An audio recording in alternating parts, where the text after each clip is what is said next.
Olá, meus amigos e meus queridos irmãos do canal O Retorno da Glória, paz e graça a todos vocês da parte do nosso Senhor e Salvador Jesus Cristo, e que o Espírito Santo habite em seus corações e esteja escrevendo a santa lei de Deus neles. Amém? E meus queridos, antes de nós irmos ao nosso assunto de hoje, eu peço humildemente que vocês deixem aí o seu like e também, lá no finalzinho do vídeo, deixem um pequeno comentário para que o YouTube divulgue essa mensagem para mais e mais pessoas, ok? Bom, esses dias eu li um texto do Espírito de Profecia, o qual vai de encontro com as palavras de muitos pregadores que têm constantemente dito dos púlpitos, e na verdade eu me impressionei com esse texto, porque eu mesmo não tinha uma compreensão tão clara a respeito desse assunto. Mas, antes de nós irmos ao texto do Espírito de Profecia, vamos juntos ler a palavra de Deus. E está escrito: aquele, porém, que perseverar até o fim, esse será salvo. Bom, como estudantes das Sagradas Escrituras, nós acreditamos que é falsa aquela afirmação que diz que, uma vez salvo, salvo para sempre. Porque, por mais que cremos que o Senhor predestinou todos nós à salvação, acreditamos que, por conta do nosso livre-arbítrio, nós podemos escolher aceitar a salvação e prosseguir debaixo da graça do Senhor Jesus, ou podemos rejeitar o convite da salvação e até mesmo, após sermos batizados, também podemos, em algum momento, deixar os caminhos de Deus. Contudo, meus irmãos, essa doutrina de uma vez salvo, salvo para sempre, a qual nasceu no coração do príncipe das trevas para colocar os crentes incautos em uma situação de tranquilidade. Embora essa doutrina não seja abertamente aceita por aqueles que professam ser os remanescentes da profecia bíblica, infelizmente, de forma inconsciente nós também temos introduzido essa falsa doutrina em nossa igreja. Amigos, a nossa luta não é contra a carne e o sangue, mas sim ela é contra os principados e as potestades. Nossa luta é contra Satanás e os seus anjos.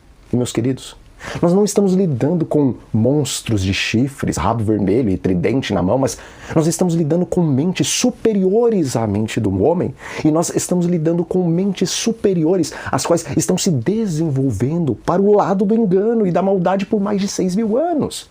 E, sendo assim, temos que orar e vigiar, porque se não tivermos constantemente debaixo da guia e da direção do Espírito Santo, certamente nós vamos ser enganados. E, meus amigos, como eu estava dizendo, embora não aceitamos abertamente essa doutrina de uma vez salvo, salvo para sempre, a verdade é que, por termos os nossos nomes escritos nos livros da igreja, a qual profeticamente é chamada de igreja remanescente, nós temos uma falsa segurança de que, uma vez sendo adventistas, estamos salvos para sempre. Veja, lá em 1 Pedro, no capítulo 4, o apóstolo nos diz que é com dificuldade que o justo é salvo, e se com o justo as coisas procedem dessa forma, então onde vai comparecer o ímpio? O que vai acontecer com o pecador? Amigos, o ímpio pecador é aquele que transgride a lei de Deus, e o justo não apenas é aquele que tem fé em Cristo, porque a fé sem obras por si só é morta. E como diz o apóstolo Paulo, diante de Deus não são os que simplesmente ouvem a lei que são considerados justos, mas sim são aqueles que obedecem à lei que serão declarados justificados. E, meus queridos, se Pedro e Paulo falaram isso aos da igreja no período profético de Éfeso, o que deveria ser dito para os que vivem no período profético da igreja em Laodiceia? Nós não podemos nos esquecer que, diferente do povo que viveu no tempo em que os apóstolos ainda estavam auxiliando a igreja, tempo no qual, embora houvesse sim joio dentro da igreja, a grande maioria era trigo, diferente deles, que foram elogiados por conta da sua perseverança na doutrina de Cristo, com relação a nós, que vivemos no período profético da igreja em Laodiceia, embora conhecedores da doutrina dos apóstolos, o Senhor nos acusa de sermos miseráveis, pobres, cegos e nus espiritualmente. E sendo assim, é óbvio que devemos ter muito mais cuidado em tocar a trombeta diante de nós mesmos, dizendo que estamos salvos em Cristo, do que aqueles primeiros discípulos deveriam ter esse cuidado. E diz o Espírito de Profecia: nunca se deve ensinar aos que aceitam o Salvador, conquanto sincera a sua conversão, que digam ou sintam que estão salvos. Isso é enganoso. Deve-se ensinar cada pessoa a acariciar esperança e fé. Veja, Embora o desejo de Deus é o de que todos cheguem ao arrependimento e ninguém venha a se perder, ao mesmo tempo, Jesus diz categoricamente que aqueles que herdarão o reino dos céus são os que entram pela porta estreita e se alinham com o caminho estreito. Portanto, em vez de ensinar os novos conversos ao adventismo, que agora que eles estão plenamente salvos e não mais precisam se preocupar, na verdade nós temos que ensinar a eles que o Senhor tem uma grande advertência para com o povo dos últimos dias, porque aquele que muito foi dado, também a este muito será exigido. Mas e com relação aos que pregam e buscam viver a verdade presente? Qual é então o conselho de Deus sobre esse assunto? E diz o Espírito de Profecia. Mas, mesmo quando nos entregamos a Cristo e sabemos que Ele nos aceita, não estamos fora do alcance da tentação. A palavra de Deus declara: muitos serão purificados, embranquecidos e provados.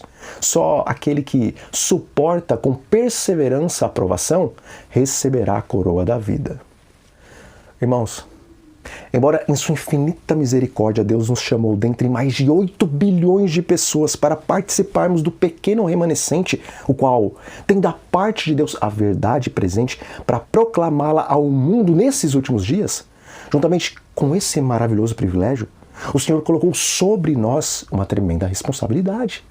E Ele não disse que aos que tivessem os seus nomes escritos nos livros da igreja, Ele concederia assentar-se com Ele em seu trono, assim como Ele venceu e se assentou no trono do seu Pai. Mas Ele disse que, do pequeno grupo da igreja remanescente sobre a terra, somente os que vencessem a carne, o diabo e o mundo seriam salvos e com Ele reinariam eternamente. Portanto, a nossa pregação não deve ser a de que estamos para sempre salvos em Jesus, mas a nota tônica da nossa pregação deve ser: aquele que está em pé, cuide para não cair. Bom, nós vamos ficando por aqui, mas antes, façamos uma oração. Nosso bom Deus e nosso Pai, muito obrigado porque em sua infinita misericórdia o Senhor predestinou os seres humanos à salvação em Cristo Jesus. Contudo, Pai, ajuda-nos dia após dia a reconsagrarmos nossa vida ao Senhor para que não caiamos da posição na qual em Cristo nós nos encontramos. E é em nome de Jesus que nós lhe pedimos e agradecemos essas bênçãos. Amém. Meus queridos, se vocês ainda não são membros desse canal, então torne-se membros e esteja apoiando esse ministério, ok? Um grande abraço então a todos e até a próxima.